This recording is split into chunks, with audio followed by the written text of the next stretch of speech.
If our financial institutions are able to extend unstinted support to young entrepreneurs and farmers and help in creating numerous opportunities for them, we will derive countless benefits.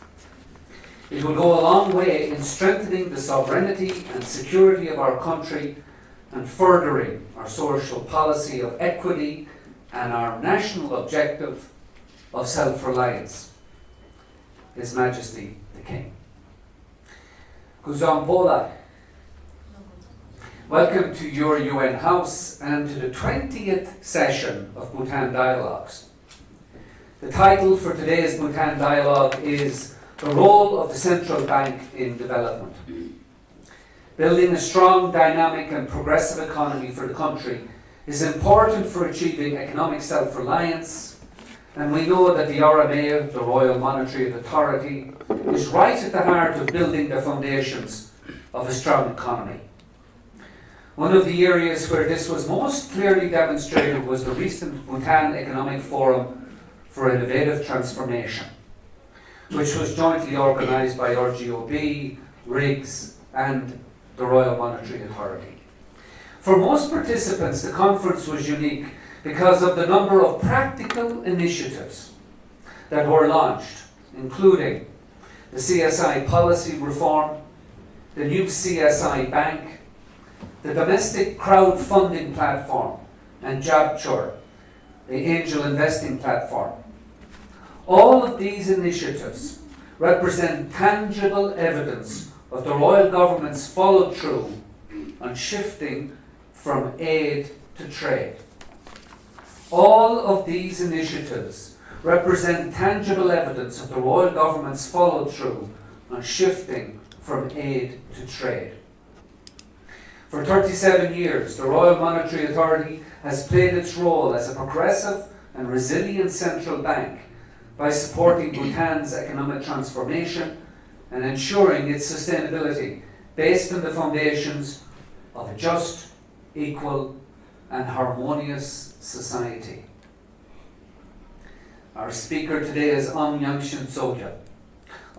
Was appointed as the Deputy Governor of RMA in 2016. She had previously served as the Director of the Research and Statistics Department of RMA. She holds a Master's degree in Public Policy from the Australian National University. You're most welcome. Dr. Phuntsho as host, is also the founder of Loden Foundation. Over the last 19 years, since Loden's foundation in 2000, it has trained 3,400 aspiring entrepreneurs, supported 53 female entrepreneurs financially, and 72 projects outside of Thimphu. I have now reached my closing. If you are organising a workshop or a training, please consider reaching out to one of the young entrepreneurs of Bhutan so that they are also part of your experience. And so that whatever you are doing, you are also doing your bit to support the young entrepreneurs of Bhutan. With that, I will hand it back over to Dr. Karma. Good Sampo, and welcome to the 20th session of Bhutan Dialogues. We have endured for the last 19 months at least to come this far, to continue this forum for civil conversations through which we hope to refine our ideas of human development. Last session we had Swami Agnivesh, who is a social activist working outside the system, who is also 80 years old and a monk. Today we have you, and I think you are so far our youngest guest. Somebody who is an emerging leader in the system and a mother. So you can contrast the two speakers, and that sort of gives an idea of the diversity and the richness of Bhutan Dialogues, the guests that we invite, the ideas and the insights, the expertise they bring to this forum. So thank you for joining us. There's a lot that I want to ask about RMA and the various projects RMA is running. But before that, as a routine, I'd like to ask you more personal questions about how you came to be who you are, what kind of personal journey you have had so far, what visions or plans in life you have. If you can share a little bit about yourself with the audience to begin with. Yes, thank you, La. First of all, I want to thank Gerald and the UN for inviting me to this very prestigious Bhutan Dialogues. I took some time actually in responding back because I was really thinking about how I could justify this platform, this space that was being given to me, and also, of course, the audience who's here today, because I know that I'm sure there are a lot of other things that you should be doing right now. So that's why I took some time to get back to the UN. So what I'm going to do today is just share the focus and thinking at the RMA and some personal lessons which I hope will be of some value to the audience today. Now coming back to the personal question, I mean, I don't think growing up I was actively thinking about what it is that I wanted to be, but just looking back, I wanted to share three influences or incidences, I think, that might have contributed to where I am today. First is, just going back to high school, college days. So, academically, I was doing well. And as a result of that, I was also being given a lot of responsibilities, whatever, regular captainship, leading the debate team, things like that. But what that did was, it perpetuated a personal drive to do well and to meet these expectations and not to disappoint. And this was a good thing. Then the other two incidences that I want to share is related to my career at the RMA. So the first one is when I had joined the RMA. So that was almost some 2 decades ago. To be very honest, it was my very first job interview. I had really no idea what the RMA was doing. I just went there for the experience. My actual interest was in teaching. I really wanted to go and teach. Maybe, I don't know, I had some naive idea of wanting to mold young minds, transform lives, make an impact, stuff like that. So anyway, a few months into the job, I mustered up the courage to go and talk to my division chief to deliver the news that I was planning to leave the RMA, and that was 3 or 4 months, I think, into the job. Now what my division chief did at that point was he sat down with me to really discuss options. And I think the most important thing he did was tell me that I had an opportunity in the RMA also to do something equally impactful. Then one additional thing he told me to do, and that was if I believed in it, to go and consult an astrologer, which I did. I believed in it. And the prediction was that I had a roaring future in the RMA. So if becoming one of the 2 deputy governors in the RMA is an indicator of success, I guess he was right. So that was the first one. The second one is related to my current job as the deputy governor. When the position opened up, by the way, my division chief at that point is my governor, actually. He was my boss at that time. So the second one related to my current position.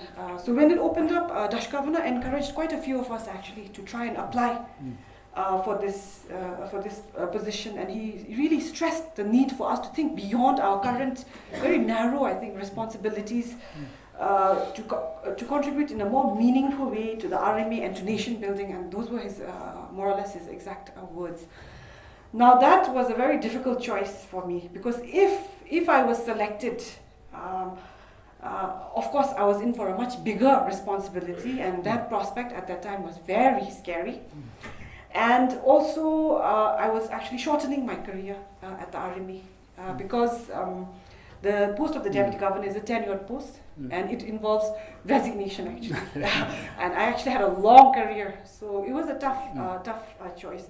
And at that point also, I loved what I was doing. I was looking after the country's balance payments, compiling. I had just become a short-term expert for the IMF. I was doing missions for IMF, and the money was very good as well. So very tough decision. But anyway, here I am now. But I just wanted to, I think, reflect on 3 lessons.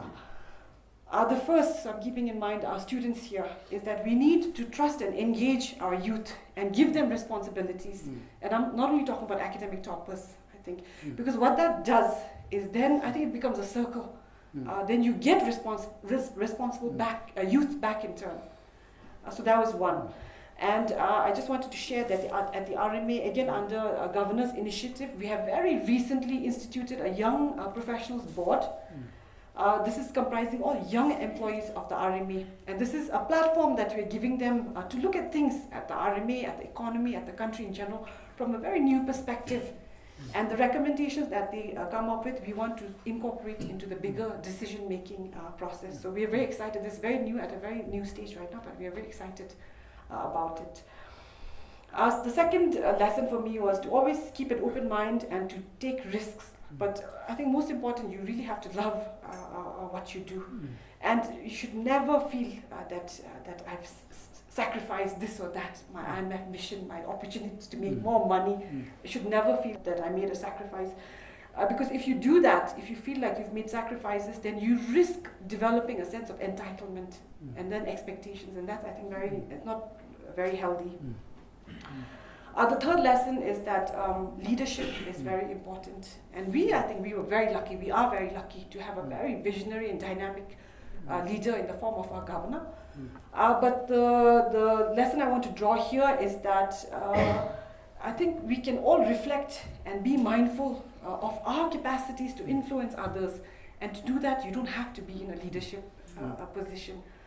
So I just wanted to reflect on those three lessons, drawing on those three incidences that I think led to where I am today. No, that's very impressive, very succinct.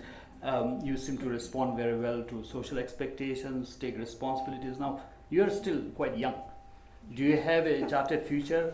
Your RMA tenure, you said, is quite limited. Yes. So, well, how do you see yourself in the next few decades, for instance? Professionally, I must be honest, I have no idea where I will be in the next decade. But for now, I'm grateful. Age is relative, but okay, I accept that I'm young. But I'm in a position of responsibility. I think that's really important. I've got, and very fortunate to be guided by the governor, and also supported by a very strong team at the RMA. So now that, I think, leaves me in a position to make an impact. And for that, I have to be mindful. And so now my focus is really, how do I best use this time, not only for personal growth, but more importantly, how we can build RMA as an institution. Yeah? And here I want to borrow the words of Francis Fukuyama, building institutions that endure, that persist beyond the tenure of individual leaders. So today we are fortunate, we've got a lot of good things going on, but tomorrow if we don't have that leadership, what happens to the institution? So I think that's really important. So this is our focus, and my focus, and RMA as a general focus. Tell us a bit more about your work at RMA and the works of RMA in general. You said you're trying to institutionalize some of the things. So what are the examples that you have, specific words, in brief, for the sake of the audience? Yes. So maybe just draw on one, I think. So we are at the RMA taking this mission exercise quite seriously. I think the biggest criticism against this is that it becomes very beautifully articulated, beautifully framed, and then forgotten. So this is, I think, something that we're mindful of. So what do we do? We have to make sure that we are translating and distilling this mission, vision, core values exercise so that it makes sense at an individual level to all our employees at the RMA, and also that they see, that they're able to see how they're contributing, their daily work, how they're contributing to the RMA. So for that, one very specific example, we have for the past 3 or 4 years now been doing this performance management, deliverables, commitments that are structured around this vision. It's still a learning process. I must admit it's not perfect, but every year we are learning. But that's giving the opportunity to every individual in the RMA to see how their work matters. Then at the same time, we are also trying to institute a recognition system, because I think that's important. And again, those recognitions are structured around the core values. So right now, the core values itself, this is a very tough exercise, I think, and then we learn every year. Can you give examples of the core values that RMA is adopting and hoping to sustain? So a few years back, we adopted the SMART core values, because we are very fortunate, financial sector as a whole, to get an audience with His Majesty. And then we tried to see how those SMART can be adapted in the financial sector context. But starting from this year, we're looking at actually three very different core values. We're looking at credibility, that the RMA must be a credible institution. We're looking at knowledge-based, that the RMA must be knowledge-based, and leadership. And so now what happens is every time an individual or an employee does something incredible, very recently we have an individual from our account section who's been recognized by the IMF, actually worked very hard for the IMR to do this IFRS, the BAS accounting. And this is an opportunity for the management to again publicly, I think, acknowledge and then see again how that relates to our core value of being a knowledge-based institution. But at the same time now, this is what we're doing to try to come out with formal recognition as well. I mean, you earlier mentioned how not everyone has to be leaders to contribute to nation building, and you have, as part of RMA's core value, leadership. How does that translate in the life of an average employee in RMA, or an employee at a lower rung of the organization? How should that person practice leadership? So I think that actually goes back to this performance management commitment that we are taking a lot of time to draw out. And then, so this is happening at the broad RMA level. As an institution, what is it that we're trying to achieve? What are deliverables that we can deliver as an institution? But all of that then boils down to an individual level. So that whoever you are, you see that you are also contributing. So this is again work in progress. This is something that we're trying to do, really map it down to the individual work plan level. So just started, but I think optimistic, and then we learn and evolve as we move. And I mean, beyond having the conceptual core values and visions and things like that, RMA has also done a lot of work on the grounds with PSL. Private sector lending, the Chapter platform, with now the crowdfunding, and then also you have BIFIT. How are these projects going to be sustained? How do you see the future of these various programs that you have started? So I do want to take a step back to just reflect on why we were doing all of this. Sometimes when we meet with counterparts from other central banks, they seem very surprised at why the central bank is taking on this so-called this developmental rule. Now, I think intuitively we know that we are a very young population and a growing young population, and I think 2017 the population and housing census that was conducted by the National Statistics Bureau, the findings there was very revealing as well. Over 40% of our population is below the age of 24 years, and 2/3 in the working age. And that census also talks about these opportunities for a demographic dividend. But our concern is that if we don't provide the opportunities for our citizens, and especially for our youth, to productively engage themselves, then we don't have this demographic dividend. So this is some of the thinking that's going on in the RMA behind all of these initiatives that we've come up with. So I will answer the question as well on how we're going to sustain it. But I must also, I think, share this, that going beyond the RMA for all of us, what we need to do is we need to leverage and we need to draw inspiration from our greatest collective asset, our king. So 17th December, National Day, every year the celebrations special for two reasons. One, of course, it's a time where everybody comes together, we are bound by a common history, we're celebrating our National Day. But the second and more important thing that happens during the National Day is it gives us a very unique chance to forge the vision for our future together. And this is through what His Majesty provides. I was looking at the background on the UN, the Bhutan dialogues as well, and there was mention of thought leadership. And I think for us, this is exactly what His Majesty provides, thought leadership of the highest form. So these addresses, these royal addresses during all these National Day events, I think for all of us at an individual level, at a collective level, and especially if we are influencing, driving policy, or if we are in the government service, we need to reflect, we need to introspect, and we need to act on the concerns that are shared, on the kind of thinking that's coming from His Majesty. And in fact, as of course Gerald mentioned the quote, this was what inspired the 109th National Day Address in Trongsa, was what inspired the priority sector lending. And through the priority sector lending, I think for the first time we managed to bring the government and the financial sector together on a common platform for a national objective. Now, coming to the question on how we can sustain this, and we've done a lot. Do we need to sustain some of these programs? Definitely.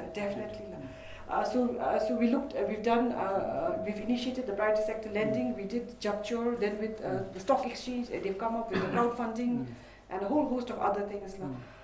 So here, three things are important. One is we need to have a very long-term lens with which we start these initiatives.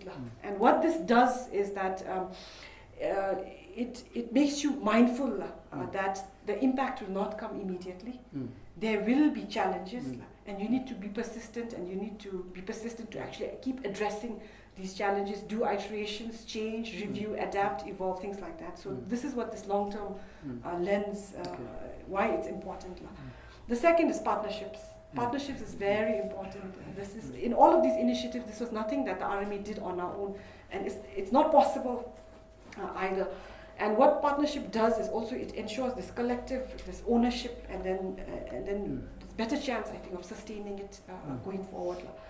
Then the third is this leadership and credibility is again really important when rolling out such big and national initiatives. And I think that RMA, in our current position today as an institution, we are able to provide that leadership and lend that credibility.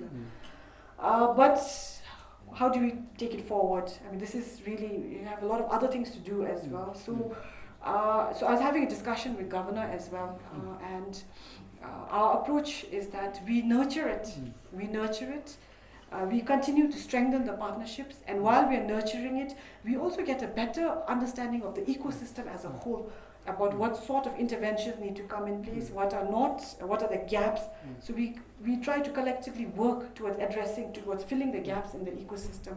And then once we think that it's stable enough, mature enough, we should and we are willing to let it go. And here we welcome other institutions, we even welcome the private sector actually to take it over fully. And I just found out that Loden itself has been driving this sort of leadership as well. Loden has been instituting the Tsongrik, and then just found out this year you're handing it over to the entrepreneurs themselves. So this, I think, is one very good model of how to sustain it. So you mentioned that you have many other things to do besides these big programs. Now, RMA is the central bank. A common citizen like me, when we get news about the national economy, we're told about this enormous debt we have, of some 120%, the serious trade deficit and so forth. And then even when you look at, say, the property situation in Thimphu, the property prices are rising dramatically. So is this a property bubble that will burst at some point? What is RMA's view of the economy as a whole? Are you also concerned or do you have also this very glim image of the economy as we do, or the central bank with much deeper insight has more comforting news for us? So let me tackle the question related to the property first. I must be honest here, it's very difficult actually for us to ascertain whether there's a bubble and if it's going to burst or when it's going to burst. But I want to focus on two aspects. First is, I mean, why is there this investment in real estate? Yeah, because I think there are no other alternatives, alternative avenues for investment. And this is something that we need to address. This is something that policies need to address. And now things like crowdfunding juncture, I think, should be providing, in a small way or whatever way, some alternatives for people to put their money in. The second aspect is just the nature of, I think, real estate in Bhutan. It's more than a real estate business, it's a long-term investment.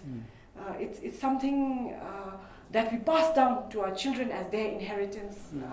So from that perspective, I mean, the speculative pricing and things, bubble, things like that, which you might see other countries, you might not, I think, see it here.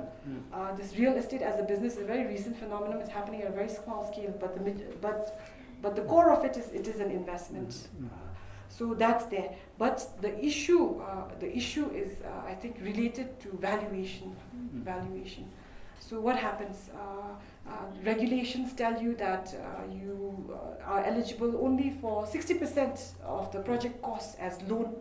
But because we are lacking on that valuation, you might effectively be getting 100% loan and then some more. I hear, I don't know, to finance your cars or something. So that's the issue. Now what happens when you're done, you've taken that big loan and you're renting it out, and then suddenly you find that you don't have the tenants or you don't get the rental that you expect and you're not able to repay. So that's the problem that we're seeing. So here I think the one critical area that we need to address is, so it's related to capacity, expertise, and then standardizing this valuation. Right now, who is the authority? We don't have for it. that? So if you go to each bank, they have their own, they do their own valuations. And it can be very varied as well. So that's there. So that's on the property. This is not the official, we've not taken out any thought papers on this. This is just something that we've just been just talking about. So one other question I'm really tempted to ask is, a lot of the citizens of Bhutan approach our economy with a nationalistic sentiment, and people often wonder why our neutrum is pegged to the rupees. What are the pros and cons of having our national currency pegged to a foreign currency? So I mean, there are students here. So the neutrum, do you all know when the neutrum was introduced? So that was during the coronation of His Majesty the Fourth King. So that was 1974. And even then, I think it was, maybe Doji Penjo might supplement me as well. I think even then it was very small denominations. But what was happening? We started our 5-year development plans in 1961. 1961, especially the first 5-year plan, was completely financed by the government of India. So we already had a lot of Indian rupees actually. So when the neutrum was introduced, I don't think there was any scientific assessment done, but it was just natural to introduce it pegged at par, equal to the Indian rupees. And we have benefited actually from the peg. And today, and here again, I must admit we have not done any empirics as of now, but I just wanted to just bring to light a few numbers. So over 70% of our debt is in Indian rupees, and over 80% of our imports are from India. So almost 50, I think, billion imports in Indian rupees, and a big debt in rupees. So what does that do when the exchange rate is pegged at 1-to-1? So there's that implication as well.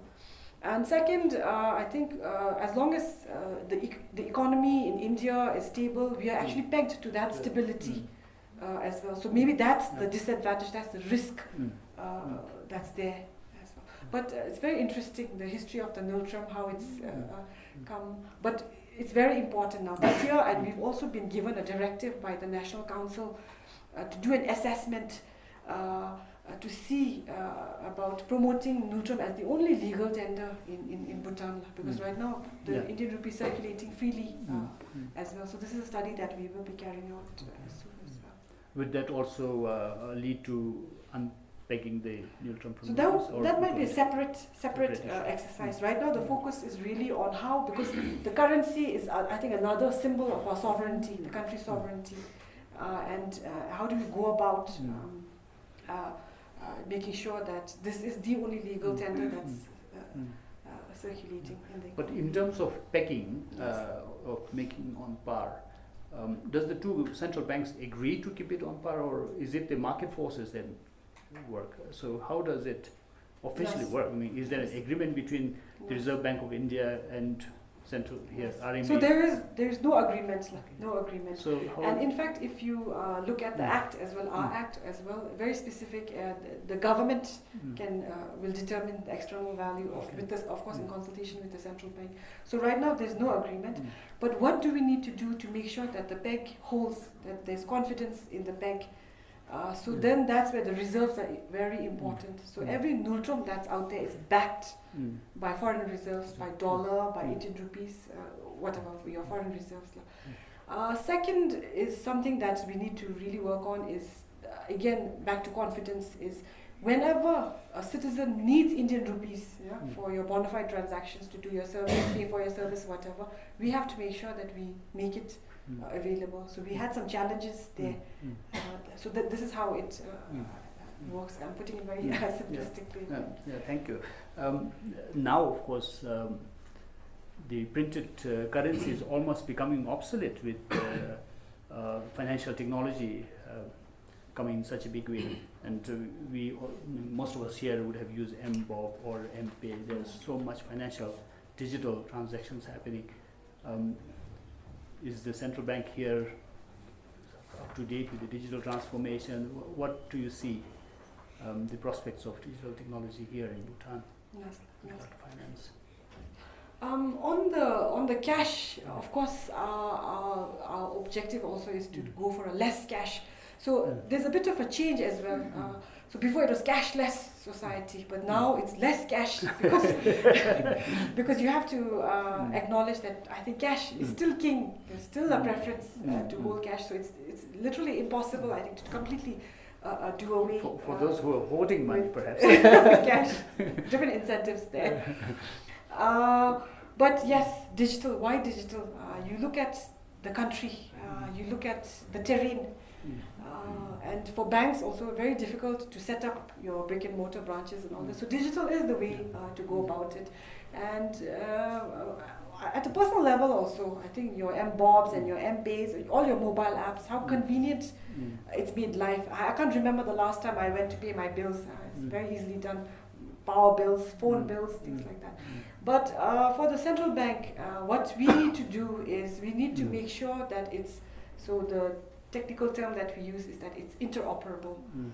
Basically what that means is that if you have an account with Bank of Bhutan and you want to transfer money to somebody who has an account in Bhutan National Bank, you should be able to do that from your MBOB app. So it's talking to each other. So that's what. Now, MBOB, your mobile application is just one innovation that's coming up. A lot of other things are coming up. QR code is coming up. I think that's very popularly used in our retail stores. And here again, we need to work. And I see some my colleagues sitting in the back. Just a disclaimer, I did not force them to come here. They've signed up voluntarily. I see some people from the payment and settlement department. And this is what I'm constantly pushing them as well. That we have to keep up with innovation. Are we going to also have such interconnections with banks abroad? How easy will the international transactions? This is I think important, and this is necessary for a few reasons. One is, I think, if you look at the economy itself, domestic market, and that's the rhetoric, everybody's heard of it. A domestic market is so small, you have to think beyond your borders. You have to think about exporting, and there that connectivity, that payment has to be very seamless. So this is again something that's very top of the on our mind at the RMA. And as you open up, of course, then we are also exposing ourselves to risk. Cybersecurity is a major challenge, I think, across the globe. Definitely.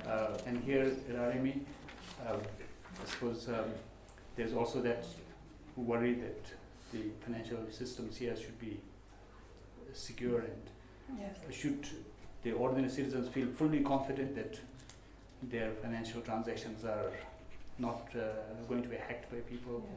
Is that what's the infrastructure like right now? So this is, I think, really important when we're talking about, and I think it comes back to why digital, first of all, because I think it holds the potential to really democratize services, make it available to anyone. But if you want the confidence that security has to be really crucial, people have to be confident that their digital transactions are safe, their money is safe in whatever accounts. One thing that we're doing, and in fact today we just completed our audit. So we are being audited and then we are subscribing to the ISO, the International Standards Organization's certification, and the payment card industry certification as well. So these are globally, internationally recognized. They're very rigorous. And not only the RMA, but the banks also. I think you might have seen in the news as well, BNB's gotten their certification. So these are, I think, key steps that we need to do. But that said, I think we have to be alert, vigilant. I've heard somebody say that there are two types of, I hope it's not true, that there are two types of systems. One that's been hacked and one who doesn't know that they've been hacked. Well, I hope it's not true. But jokes aside, this is, I think, this is the top concern. This is something that. Let me come back to now a more personal question again, and then after that I'll open it up to the audience. You are, unlike all our guests in the past, both a professional with so many things on your plate, and at the same time a young mother. And you are doing your parental work as good as it can be. What kind of sort of techniques or tricks you have? What are the things that maybe other young parents can learn from this session? Any thoughts on that, of balancing work and family? So I have two daughters, big age gap. My older daughter is 17 and my younger one is 8. And I don't think I'm doing a good job balancing my work. I'm not sure whether I'm in any position to be giving advice here. So 17 and 8, so two very different relationships. The older one, teenage years, I think very difficult. But in terms of, I'm just reflecting back on what is it that I do. I think what are the challenges you face? So I think one thing is, do have to make a conscious decision not to stay too long in office. I think work can always wait, not doing too great a job at that.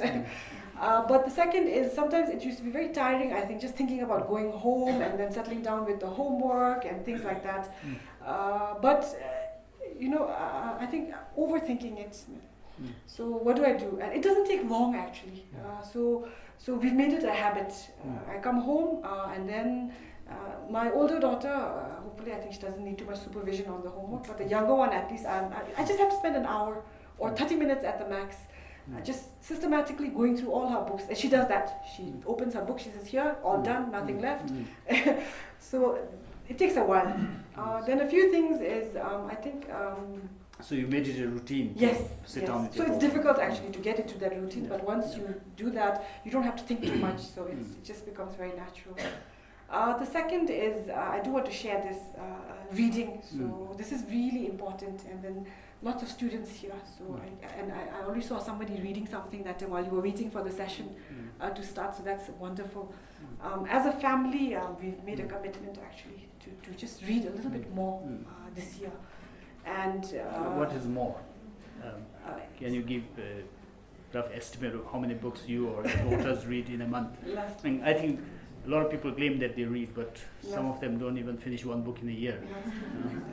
So actually, I have a very interesting experience. Last year was a very horrible year for me. I picked up a lot of books, read them halfway, quarter through, left them, and then started. So this year was a little bit more consistent. So I've read about 6 books this year from January until now, on a variety of topics. Actually, very interesting. But my younger daughter, so please excuse me, I'm a little proud of this fact as well. She's 8 years old. She maintains a reading record, a log, as part of her school diary. And yesterday she clocked in 88 books from January. So 10 books a year or more. I'm not sure how that...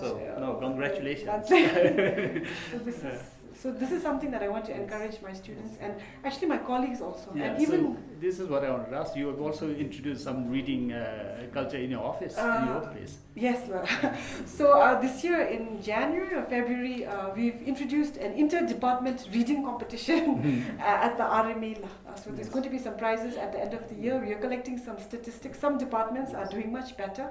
I think this competition is key to bring in this competition. So, I'm really grateful and proud that you're doing this. I will sponsor a prize if you need. Wonderful. I'll remember that.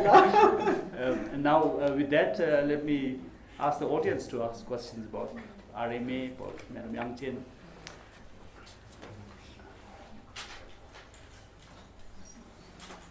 Yes, sir.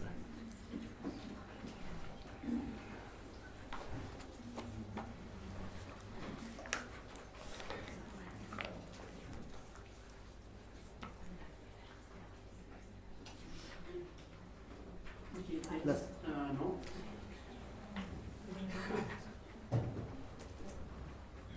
I thought I'd give a chance to students. Can you briefly introduce yourself as well, Lopen? The question is rather a policy level and RMA. Instead, it would be very inspirational if I ask the personal to the students. The RMA, okay, you have a policy, and it's one of the highest interest rates in Asia, and of course in the world also. So, is there any policy if RMA can loosen the policy, bring it down? That's the one. And our host Dr. asked a question on pegging system, inequality and neutron. But at a grassroots level, I don't know if RMA has come to an official notice that people, when you go for shopping at a Chaiwan, if I relate my own example, I was carrying an Indian SIM, so I was recharging. So I paid in BC, but he charged 10 rupees more. Yeah. So why are you charging? I asked the question. He said that it is recharge and not you're buying commodities. And again, I was doing online shopping, and that time also I paid in a BC. Again, he charged. And there are many such as they charge more for 1,000. They charge 10 rupees. So, after bringing it to the official notice, and not to make the government people a loser. So, what's your plan from RMA office? Yes, thank you, La. So two very interesting questions. One on the interest rate. So I do want to make a clarification that if you look at the South Asian region, ours is not the highest interest rates, La. So what we did was, and I think a lot of us benefited from it as well. We introduced this minimum lending rate policy, La, that did result in a softening of interest rates across the board. But now I think what we're seeing is the interest rate softening has not only happened in sectors that we were hoping to target, like the productive sectors, but it has continued in personal loans, things like that. So for that, I think we do need to come up with some additional measures. But in terms of the RMA consciously or actively coming into the market to play with interest rates, this is, I think, not efficient and distorts the market. But and this is where the RMA needs to work very closely with the government as well. So if we see that there are sectors where the credit has to be driven, I think some other incentives need to come to play. On the exchange rate, yes, very interesting. So last year, 2017 or 16, I forget, in January, we had a meeting actually with the Jaegong Merchants Association. And we did two things. We said that we will give you whatever INR you need to convert your Nultram, but you cannot charge this premium. But it looks like, again, they've gone back. What are we doing about it? Digital is the key. Digital is the key. And the second is, I think, I'm not sure. I mean, I think there's still thinking that things are cheaper or I don't know, whatever, across the border. Even things you can pay and get in Phuntsho might want to go there and pay that extra charge. So I think there's a little bit of consumer awareness that's needed. But the bigger thing is this digital, this integration, making sure that the payments can happen digitally. I think that is our focus. I hope I've answered your question. Hi, my name is Tenzin, and I am a civil service aspirant. So my question right now is, recently we've just seen that India has been having a really bad economy. Like in the last 6 years, the GDP has gone down to 5%. So as RMA, as a central bank, what is it going to do to, kind of have reforms or measures to take care of it in our economy? Plus, is there going to be another rupee crisis just like in 2012? And are we going to be, informed about it? Is there going to be any, information? So yeah, that's my question. Thank you. That's a very, very interesting question. And drawing back to the rupee crisis as well. We've been struggling this last year. It was a very difficult time for the RMA. We were in transition between two governments and between two plans. And we were seeing on a daily basis, there were hardly any inflows coming in, but on a daily basis, Indian rupees going out between 300 to 500 million. And that went on for 6 to 9 months. So I think it comes back to our vulnerability, our economic vulnerability. Yeah. Lots of imports from India. As I mentioned earlier, I think over 80% of our import is from India, 51 to the tune of some 50 billion. And then I think, earlier I think Dr. Phuntsho, you raised a question also on the economy. So this is something that we need to take a step back and look at where our vulnerabilities are, where our economic vulnerabilities are. Yeah? We have our hydropower, it's not enough. And the risk is also this dependence on just this hydropower. And therefore, and not much scope in manufacturing as well, I think. So therefore, and again, agriculture. The potential in agriculture, I don't think has been tapped. So these are the vulnerabilities, these are the challenges that we're facing right now. So what do we do? And I think this is also the focus of the government in the 12th plan as well. And one key focus is diversification. Diversification. So this was what BFIT was all about. Because too often diversification was too vague, too abstract. Diversify, but into what? What do you do? So for us, again, tying to our demography, our young population, our growing young population, this is where entrepreneurship, this is where the cottage and small industries had the most potential to engage our youth.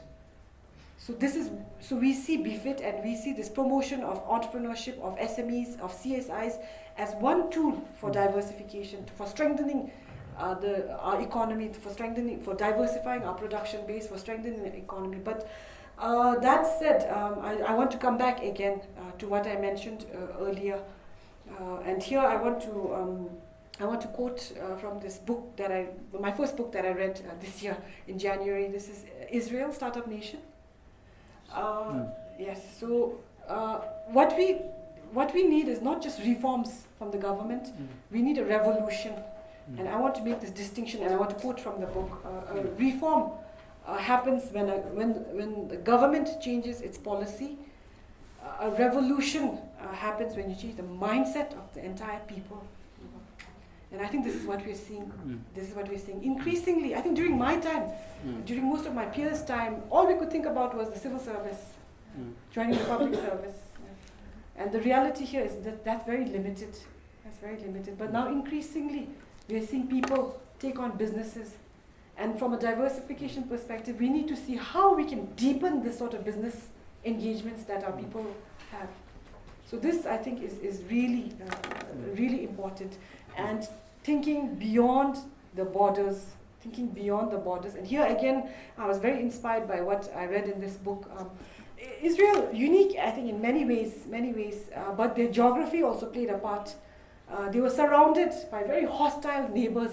So they had to think about coming out with products that they could easily export, not just beyond their borders, but beyond the region itself. That's why Israel is a technology hub. You've got your Intel, whatever, coming from Israel. I don't know how many patents get registered, and this is what we need to be thinking. But now, please don't ask me for business ideas because I'm not an entrepreneur. I think that's why I sit here as the DG. But you create the ecosystem. Yes, we try.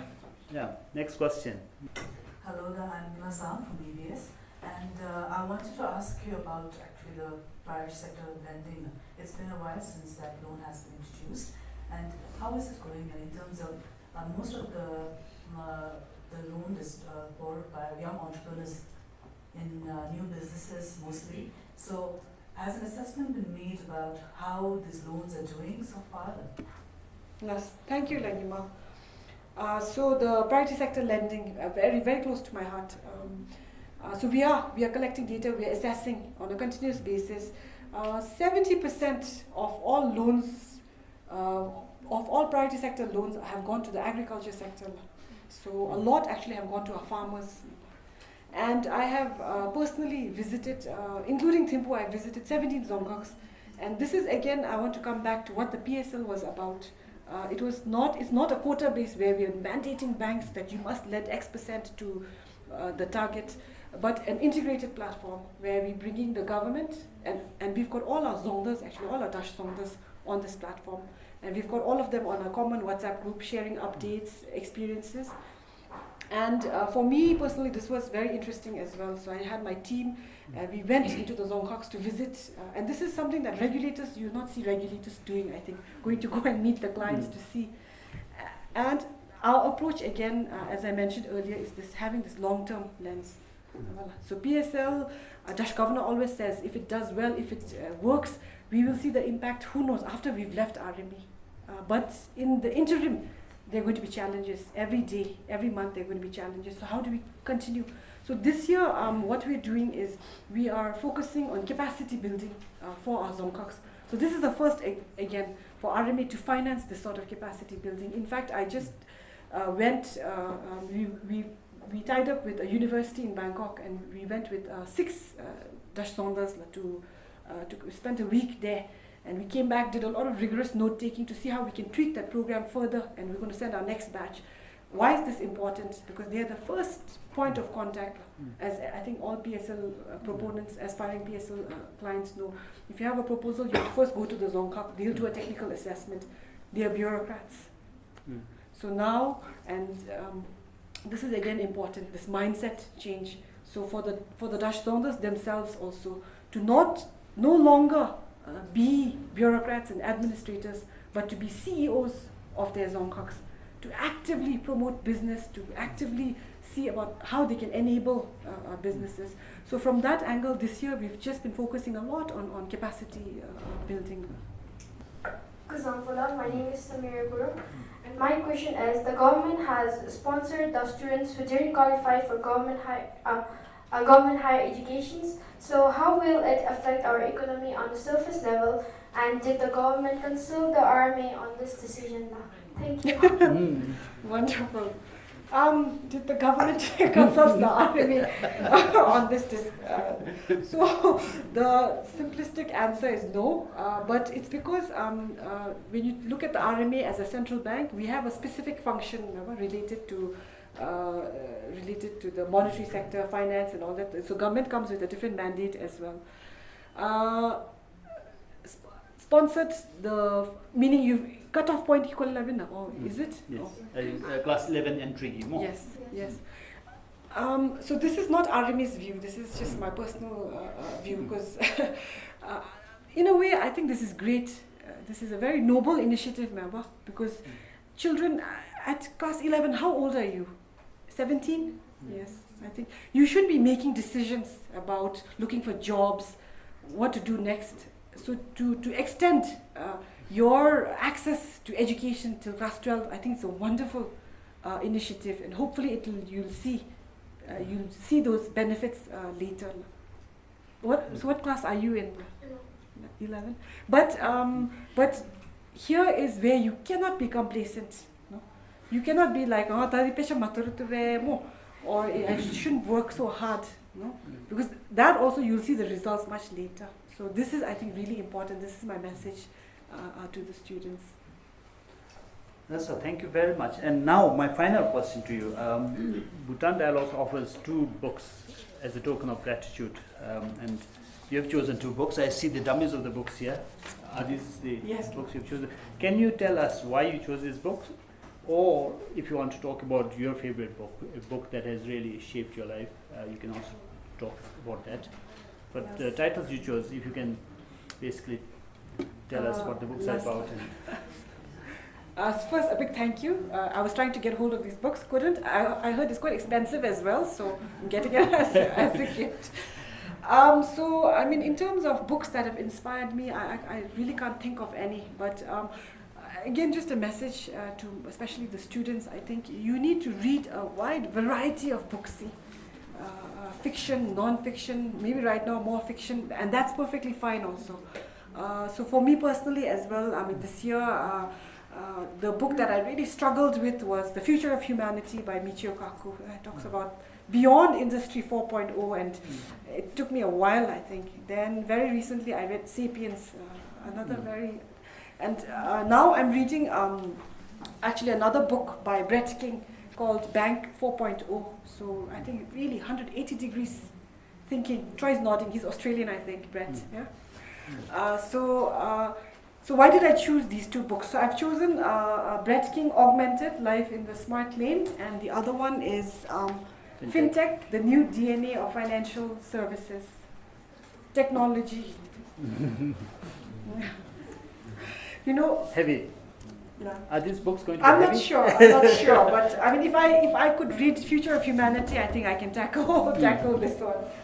But I want to reflect again on these recent addresses by His Majesty. I think we are all sensing this urgency, about how prepared we are to embrace technology, to embrace innovation. So for me, personally, I not only have this sense of urgency, I have a sense of fear as well. I have a team, I have my IT team and all that, they're doing a lot, they're doing amazing work, but personally, at a personal level, I have this sense of fear that I don't know enough about this space.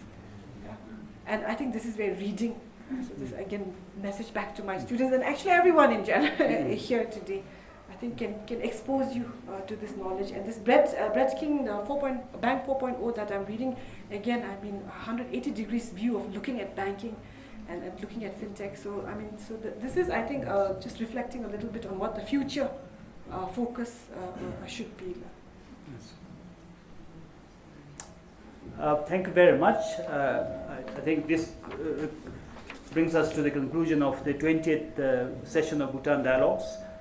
I always conclude the session by drawing upon an old or ancient Bhutanese piece of wisdom.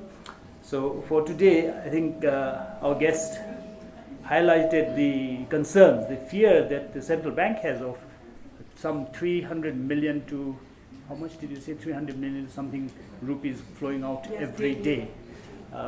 With such a huge amount of money going out of the country, I think it's this kind of vulnerability that you highlighted is partly because of poor production, no doubt. But it is, from my point of view, I think, mostly fueled by consumption. Our sense of consumption has really skyrocketed beyond our means. So I think in order to address the dire economic situation we can be in, what we may have to do is learn a bit from our past. And I'm going to conclude this session with words from Nagarjuna, who quotes the Buddha. I'm sure most of you have read this book. It's a letter that Nagarjuna wrote to his friend who was a king. And he says, "Nonnam kungi nane chokshepa, rapchok lakpa, thamitim besum." The teacher of gods and men, that's the Buddha, has pronounced that of all wealth, contentment is the best by far. So maybe we should think more about contentment to help overcome our economic problems. Thank you.